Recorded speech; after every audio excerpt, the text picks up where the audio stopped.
All right, Samori Benjamin here with Miami Marlins first baseman Josh Bell. Josh, good to see you again, man.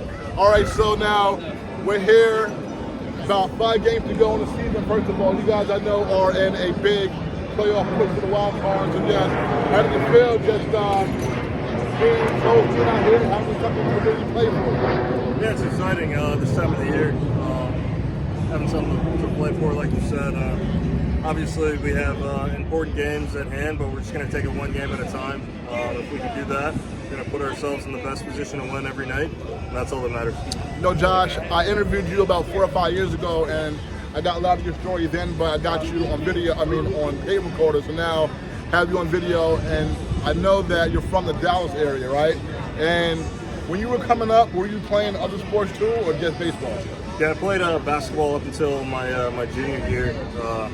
Thought I was going 1-1 in basketball, to tell the truth, up until about high school. So I realized you guys were dunking from the free throw line and stuff like that, and it just didn't work out. But definitely happy to have that foundation in my baseball being there.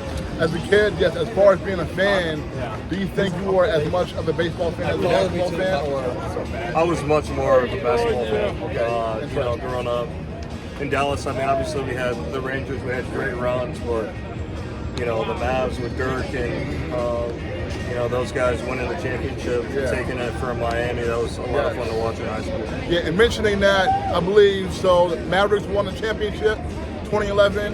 That was the year you were drafted. So you were drafted about a couple of months after you saw the Mavericks win the championship. So what do you remember just about just that whole, you know, Mavericks won the championship and then you get drafted right after that? That was exciting. You know, we had a couple of really good runs with the Rangers. Obviously, the Mavs are a really good team, but for us to make it past the Spurs and then to beat Miami, it was awesome. Not only for me and my family, but just for the city as a whole. The whole city came together. Yeah, and 5 years before that, you got lost to Miami in the finals, so I know that probably hurt definitely at that time. So, all right, so I mean, just what do you remember about playing sports, playing baseball, growing up in Dallas? First question, like, were very many of your black peers into baseball in Dallas? Not really. It wasn't until I started playing on, you know, higher and higher levels. I want to say like, you know, 13 through 16 when I started having my first black teammates. But before that, not really at all. Wow. And so now you were obviously very successful in high school, very dominant. Just what do you remember just about really quick, just playing high school in Dallas and then just when you were drafted and how that felt? Yeah, I think just summer ball as a whole back then was a lot harder than high school ball. So once I got to high school, you know, playing against, you know, different varsity teams, kind of felt like I had an advantage. So my numbers were like really skewed, I think, compared to what my numbers were in the summer months. But you know, great preparation, and I think that, you know, laid the foundation for pro ball as well. Okay, minor leagues, you know, we've been talking to ball players, and we know that it's not easy. It's a grind. It's a big challenge. So you were in the minor league for about 4.5 years, I believe, and you were called up. Well, first, just what was your minor league experience like? It was a lot of baseball. It was the first time being away from the family. You know, I started off in West Virginia, went down to Florida, went back up to Pennsylvania, and then Indianapolis for AAA. But you know, I'm very thankful for that. Being in my, you know, baseball identity, all those games in the minor leagues where, you know, winning was the most important thing. There was no flair of the big leagues. It was just winning that night. And I feel like it set a precedence and had a foundation of my, you know, baseball career. Nice. And so your major league debut, I know, 2016, and it was in July, I believe. Your first game, you got a pinch hit, I believe, and then the second game, you hit a grand slam, first home run in the big league. So what do you remember about your big league debut and just being able to, second game, first game starting, hitting a grand slam? No, yeah, I remember just being in AAA a couple weeks before. You know, things were clicking for me offensively, and I was like, man, I hope I get called up. I feel like this. And, you know, thank God I did. So I was, you know, able to get some pretty clutch ABs in. I only had 4 before I got sent back down, but, you know, was able to make a mark for myself and kind of solidify myself with that fan base early on. Cool. And so then you're playing in Pittsburgh and Pittsburgh Pirates. The city of Pittsburgh, so much great tradition, baseball, black baseball, you know, Negro Leagues and Pittsburgh Pirates ball players, Clemente, and all the black African American ball players they had there. And you do your thing. What was it like just playing in Pittsburgh? That was awesome. You mentioned the history there. You had the Grays. We wore the throwbacks. You hear stories of Gibson and obviously Clemente with the Pirates. You got guys like Manny Sanguillen, Dave Parker in the '70s. That was a special time period in Pittsburgh. So it was cool to kind of continue that legacy. Me, Dutch, Harrison, some guys of color playing for the Pirates those years. Yeah, in 2019 you have a monster season. You make the All-Star team in Cleveland.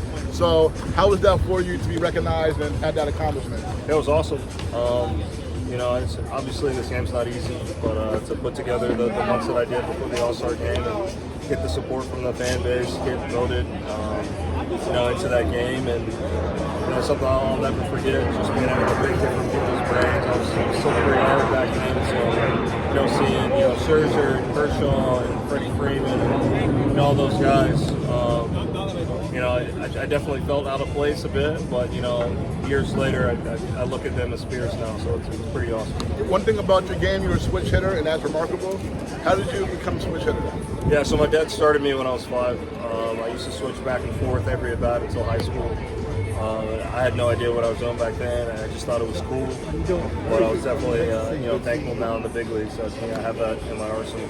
I just got 3 more for you. So you moved on to Washington in 2021, and you were there. And then last season you were traded to San Diego at the deadline, and you got a chance to be in the playoffs. Actually, you played here in the first round against the Mets with San Diego. You all beat them in 3 games. You homered in that series. I remember that. But just what was it like just being traded at that time and going to San Diego? No, yeah, I mean, obviously, I love the NL East. I love being in D.C. I had no idea that I was going, coast to coast with the trade. It was kind of tough with the family at the time because I just had my first daughter being born. But we made it through. San Diego did an unbelievable job of accepting me and my family and getting us ready for the postseason. And like you said, had some magic here and had some magic back against LA before the Phillies took it from us. And so this year you get traded to Miami really in July, and in July, right?